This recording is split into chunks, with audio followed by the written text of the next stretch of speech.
Guard, guide, and direct us. Go with us throughout the evening. Christ's name we pray. Amen.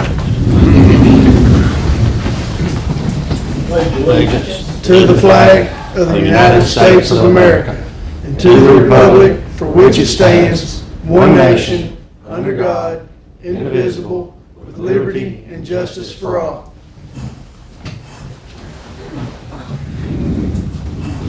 Okay, this is a special call meeting. We have one item on the agenda to discuss. The discussion of engineering study for students and population growth and existing facilities, checklist recommendations, and all complete in one study in order to cut costs. At this time, I'm going to turn this over to Mr. Smith. You've got that. This is you, take on these enrollment numbers. That's today. Okay, what's coming around is showing you, roughly we're up about 50 students over the last 2 years. We've probably got about somewhere around 100 on homeschool. We like to have them, everyone in our school system, but it's probably saving us because of space. We're not hurting right now. I guess Shane might disagree with that, but as a county, but I think we need to, teamwork, we need to be kept up to date on what's going on. And I also need to talk to you, you asked me, I think, and I've been asked before we proceed, and we're at the point we probably need to do a county-wide study, and what that would entertain would be, they would go around and show us what our physical facilities capacity, efficiency is, how much we're using, how good a shape our buildings are in. We think they're in good shape, but they get into electrical and plumbing, give us life expectancies. They would make suggestions by looking at growth charts of where, if we do need a school, where would it be needed at, or schools, that kind of thing. If you remember back when we done the grant, the lighting grant, I think most of y'all on the board, Mark, I'm not sure you was, and Randy, but I think everybody is. You on the lighting, we done the lighting LED grant. It came in right on the end of it. But part of that deal was we're hoping, because this number is pretty astronomical, that's the reason I call this meeting, okay? This study can run up toward $200,000, okay? And, but we're gonna have to have it before, I think, we get any headway with the public and teamwork with the county and so on and so on, to show that it's not us, it's expert opinions, which I consider the teaching profession expert opinions, but it'll be consist of architects and engineers, and then give us some suggestions, and it'll be unbiased, hopefully. And but we think, though, getting back to the grant, the LED grant, that we can save. You know me, I've tried my best to negotiate with it. And I think we can cut that down as much as half if we provide. We think they can use a whole lot of what Johnson Electronics did on the grant and save a lot of money. And we're hoping, I wanted to give you the highest number. And I think you went ahead sometime back and gave me permission, but I want to make sure you understand it's a pretty good number, okay? With that being said, and I really appreciate him being here today, Mr. Potts, I asked you last minute, about as last we could, and I apologize for that. And I asked Mr. Baden last minute too, and not that we don't want to exclude the rest of the county. I'm just hearing a lot of rumors and big numbers and crazy numbers, and I want to hear it. And I thought it would be a good time to fit it in this, and I really appreciate you coming. And Mr. Fisher here, I appreciate you. I asked you to come. You just want to get some information. I appreciate you being here. So at this time, Mr. Potts, and just very informal. I mean, I don't know if any questions. Mr. Bass, I've seen you there. I thought you come in on me late. You slipped in. Thank you for being here. But if you need to ask any or so on, they'll ask questions here. But just tell us, Mayor Potts, overall, what you see, the projections of apartments. I'm hearing crazy numbers on apartments, townhouses, and Right, Coach Baden called me this morning and asked me if I'd throw some numbers together about what's, the town has been approached with, as far as apartments, townhomes, single-family homes, things of that nature. I do have some plans and some visuals here, if you guys want to see those. I will start out with the existing subdivision, Cedar Stone out on Charles the Ferry Pike. They own 112 acres. They have 19 acres of that approved, which is 34 lots. They have 3 homes complete and sold, with families living in them. They have 2 permits pulled and footers poured on those 2. Streets are paved, water and sewer is in the ground, ready to build on those 34 lots. And like I say, they've moved with an R2 zoning on that, which is high density. They can do apartments, townhomes, duplexes from there on out with the remaining 100 or 90 acres that they own there. That's that subdivision there. Are those 3-bedroom homes, or are they 2-bedroom homes? These are 3 and 4-bedroom homes. Target price, of course, that could change tomorrow. Roughly $350,000 homes is what they've been selling for. Another existing subdivision is Cedar Point, which is out here on Highway 53, across from Bonnell. The entrance to Bonnell. These are 3 and 4-bedroom homes. It is R1, which is low density single family homes. These are selling for about $400,000 to $450,000. This developer owns 100 acres there. He has 15 acres that's been approved, 26 lots. There's 14 homes that have been built and sold in that already.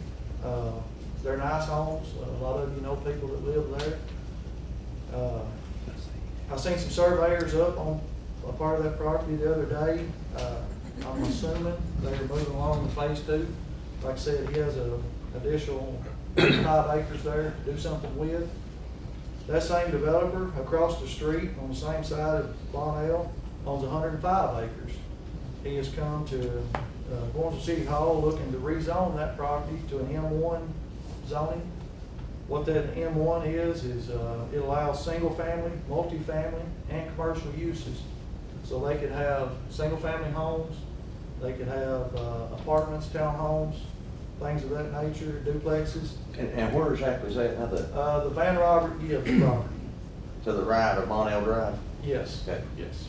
How many acres? You probably said He that. owns about 105 right there. There's no plans for this right now. He's just looking at rezoning. It has come before the planning commission, and we are investigating that now. Like I say, I don't have any plans for that right now. We do have 2.85 acres out on the east end of Main Street, Caney Fork Commons. This is it has been looked at by our planning commission. They are waiting on a sewer permit from the railroad. What he has here, and I have plans for this, is 26 units of 2- and 3-bedroom apartments. And that railroad permit can come in any time. These are the same developers that done the Bonnell development, the big $600,000 and $700,000 homes. They're on the main road. When he gets his permit, he'll start building these just as soon as possible. That's the 26 units. 26 units right across from, used to be Paul's Antiques out on East Main Street there. All of you've heard about the Baker property. There's 120 available acres there, 40 of that being industrial, 80 of that being already rezoned to the M1, which is multifamily, single family, commercial. Part of that development has already been in front of the planning commission. They are looking at 23 units, 2-bedroom units. I talked with the developer today. I asked him what his 5-year and his 10-year plan was. He planned to have 100 doors within 5 years, 200 doors within 10 years. That's on part of that development. There's 2 brothers that own that development. I did talk with his brother. The planning commission meets Monday on the Rogers Road side of that development. I do have the plans here. He's looking at 42 townhomes, 2 to 3-bedroom townhomes, plus an additional 2 to 250 apartments, 2 to 3 bedrooms. This includes restaurant, clubhouse, swimming pool, volleyball court, fire pits, things of that nature. He told me, I don't know if any of you's been to the Goat in Mount Juliet behind Providence, there's a living community there. It has a restaurant, they have volleyball courts, that's what he's modeled this community after. The Spring Valley Estates, that's part of the lower end of Gornsville, a subdivision there. A developer has 5 lots out there. He's looking at 3 to 4 bedrooms, $350,000.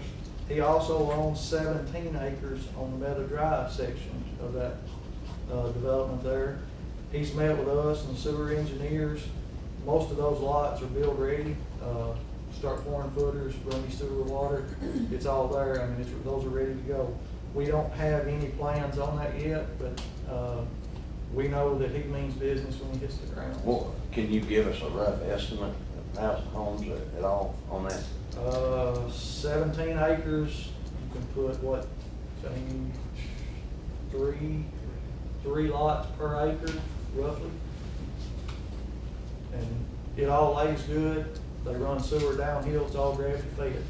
So they don't have to mess with any pump stations and anything that usually holds up a developer.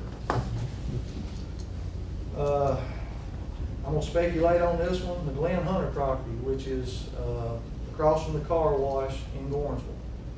There's 125 acres there that has been bought by a well-known real estate agent from Wilson County. His father-in-law is a well-known builder in Smith and Wilson counties, in the surrounding counties. They've not contacted me, but real estate agent builders didn't buy it for no reason. So I assume that there's gonna be something done there. There's been 5 lots bought and sold, bought in the last 2 months that are build ready, sewer's available. All they need to do is dig footers and take off the roads. And on a side note, this is me speculating, I know South Carthage has sold the Gore building across from the old Safeway there.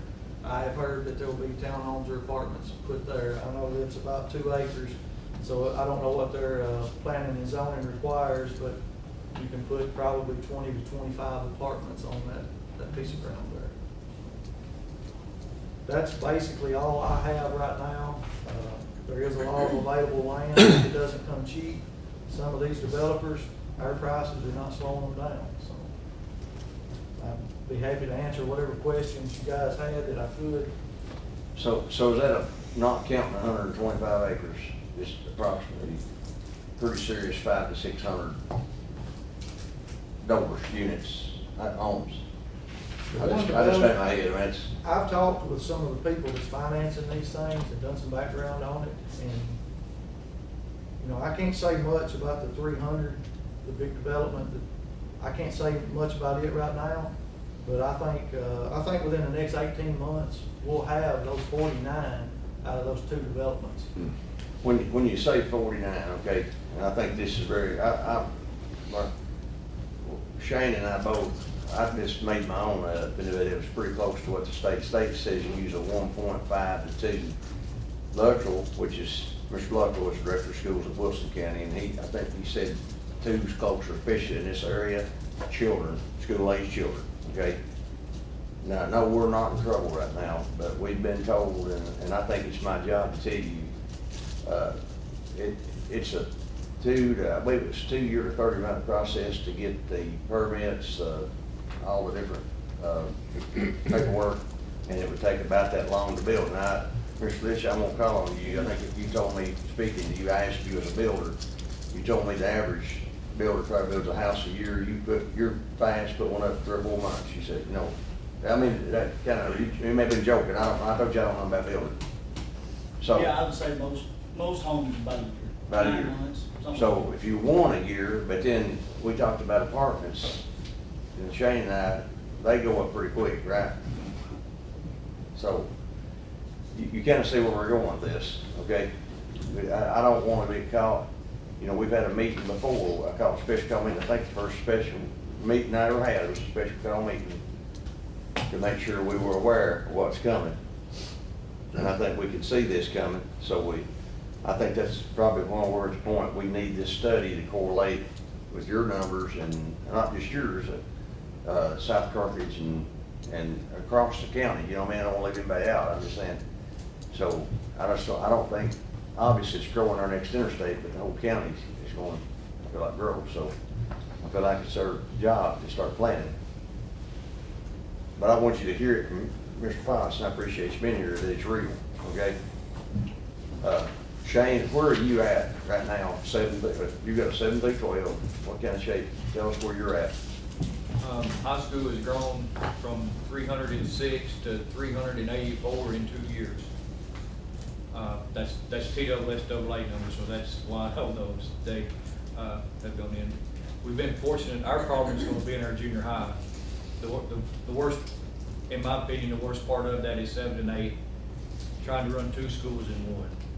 So you got 180 to 90 kids in 7th and 8th grade alone. The first year or two I was there, we made some changes upstairs. This past year, we moved everybody downstairs, which give us more room to operate. Way we figured it, you got room every room is gone in the school. There's no free rooms at all. You got room to grow in the high school. Junior high, there's not. You get 40 to 70 kids, you're gonna be in trouble down there.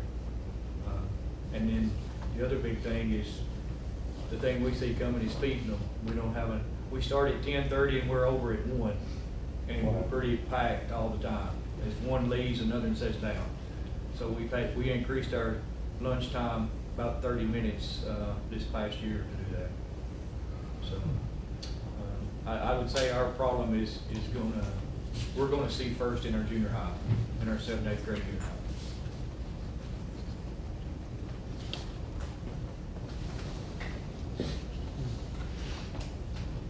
Do any of you guys, and like I said, we got about 75 to 100 students that's coming home to school. That's just a rough estimate. They could come back or stay, so. I was gonna ask Mayor Potts, we're talking about sewer and water. Is the town of Warrensville ready? I know you've done a lot of sewer upgrades and stuff like that, but is the town of Warrensville ready for this? We can handle, structurally? we can handle more residential. Residential, they average about 350 gallons a day on a family of 3 or 4. We can handle the residential for a good little while, but we are looking at, upgrading our system or building a new plant altogether. So it's the industrial side that you have problems with sewer capacity. So residential, we can handle for a while. 10 years, where do you see your population over there? Hope. Just as, They've got us about 1,350 now. You drop 49 apartments, and I told you guys 18 months. I think it'll be 12 months. Those 49 units will be there. I wouldn't have an accurate guess. that's just there. 12 months, so Yeah. 10 years, we're looking at a large group of people. And everybody keeps saying if the economy falls, I don't know that affects us as much. We're between, look at Lebanon, look at Crystal, look at the amount of apartments and townhomes that's being built there. Go to Baxter. There's huge developments coming to Baxter. Industries there with the Portobello plant. We've got some industrial people that are looking at our land. So when those come, usually houses and families come with them. So, Mr. Glover, I wouldn't even begin to have an Guess, accurate, yeah. You can, and I'll try to get that for you, but you can go to the dashboard, and the dashboard will show you, you'll be amazed how many people, especially if the housing is here and it looks like it's coming, that live here and drive within 70 miles, or wanna live here or drive within 70 miles, because we got great schools, we've got low taxes, people wanna come here, and you can live here, in a lot of cases, drive into Nashville and be there quicker than you can be in Nashville. If that makes sense to your job. And there's so many of these big plants going in off 840 and so on. This is a fantastic place to go and live. My question is say we do this study, it comes back saying we need to build a school. How long of a time does it take to build this school? What are we looking at? 5 to 7 years. 5 to 7 years. That's So, what I've been told by independent let's just say if architects. we had it today, 7 years from now, and we're already looking at a population growth. That's why I think if it takes this study to get rolling, I mean, you know, there probably, I hope we're here alive, but there probably a lot of people won't be able to board and be, but I'm telling you guys, you need to do the planning because we should have been farther along we are. I mean, If we're looking at this big of a population growth though, that population growth alone would probably be big enough to build another school by so itself. you're gonna have to, he ain't got a choice there, you know. Now, you know, numbers are deceiving, and what I mean by that, is, you know, we might have schools that's showing 56, 58% capacity, but they're at 100% usage. Does that make sense? I mean, like, if you've got 2 egg cartons, and I give you 13 eggs, you still gotta use both cartons unless you break an egg. So the egg cartons are being used, they got room to grow within. Does that make sense? Yes. So that's kind of where we're at. You've got, that's like you said, you've got room in the high school. Yes. But, and we've got some of these small schools that's got room to grow in those rooms. It might, you know, the public or somebody might look at it and say, well, they're only half full. Well, they are capacity, but usage are at 100%. Well, if you go from 35, you get to 36, you gotta have another teacher. That's what I think people don't It's State understand. requires us to That- have but that- those that's- extra teachers. I mean, you But got that- 36 or 70, you got the same rooms. But that's in your world. When you get to elementary, you gotta be at a 20.5 Well, ratio. it's gonna hit New Milton School before it hits Scornsville, Yeah, in my and opinion. if, That's where it's gonna hit and if first. this new preschool law hit, like they talked about, where they actually did make it available to everybody instead of income based or, you know, different criteria, if they made it available to everybody and they bump it to 3 and 4s, you probably would be looking at New Middleton just being a pure preschool. Could very well, I mean, cause you'd be so big over there, you'd have to house a preschool one, I don't know. I hate, you know, but it is what it is, to make it efficient. Can I ask a question? Yes, sir. I mean, obviously, and, we've got some county commissioners here too. I wish they could have copies of this. I think there's some extra.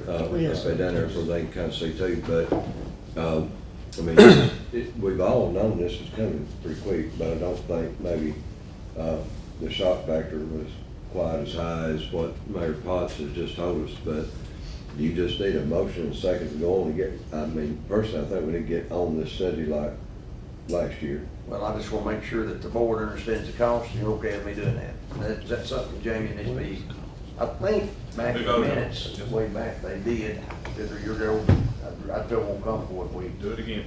Okay. I make a motion that we have the director move on this study and bring us back the information as rapidly as possible. I Got a second. motion, do I have a second? I second. Mr. Glover. This will be spending money, so we'll do a roll call. Mr. Manning, Yes. Mr. Jones, Yes. Mr. Lewis, Yes. Mr. Taylor, Yes.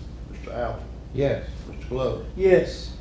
Mr. McCaleb is absent. I vote yes.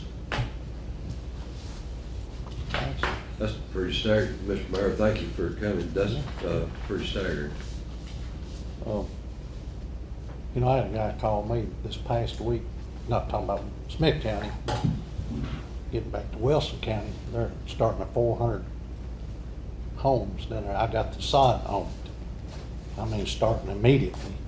They've already got about 2 houses in there, so I guess that's just kind of coming this way, don't you think? Absolutely, you're getting, in my opinion, you're getting the squeeze from Putnam County in, and you're getting the squeeze, we knew it was coming, but I thought, like you said, the shock factor, but I thought hearing it actually from the people doing it would mean more than me telling you, because that's real, and I can't mess it up out of his mouth. You've made Norma mad, she's giving everybody dirty looks, spending money. Spent money. Any more questions? Any more input from anyone? Mr. Bass? I just know back several years ago, y'all had Mr. Allman, I think it was, David, was going to do a study for you on some issues. Did he ever get anything? No, we together never for did, you? it was so expensive at the time, it never got followed up on. And then COVID and, I mean, just. Mr. Les, you have anything you'd like to add to that? No, sir. Did y'all get a copy of these? Yeah, these we'll make things? sure that they get the copies of all of this right here. But you two, Supervisor, you got anything? I think we all knew it was coming. I'm just kind of shocked by these numbers that the mayor shared with us. Yeah, I agree with you, Scotty. I mean, I've sat here long enough and I've preached to the crowd too, and it's coming, but I thank you, Mr. Potts, for coming, because I didn't realize it's coming this week. I mean, I thought, well, it's gonna come. But I feel confident about just about every one of them I've talked to you about tonight. And I'd like to add something, guys. This is one part of the county, okay? That it's definitely there, but I don't want to leave the rest, and we can get some real numbers.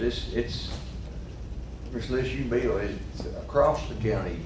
Would you say that's maybe not to that intensity, but Yeah, that's a lot of houses. going more on. concentrated, but I think you're gonna see the same thing coming from Sumner County side in time too. I mean, I think, you know, we're the perfect squeeze. I mean, we really are. We're the perfect place to go. They want to solicit some, infrastructure from the state government there. Yeah, you Everybody be sitting, looking at each other. Yeah, we can show all that information that they Anything from anybody else? just get on infrastructure.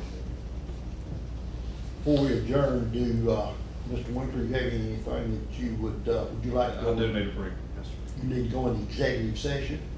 I'll make a motion, we'll go in executive session. Do I have a second? Second. All in favor? Aye.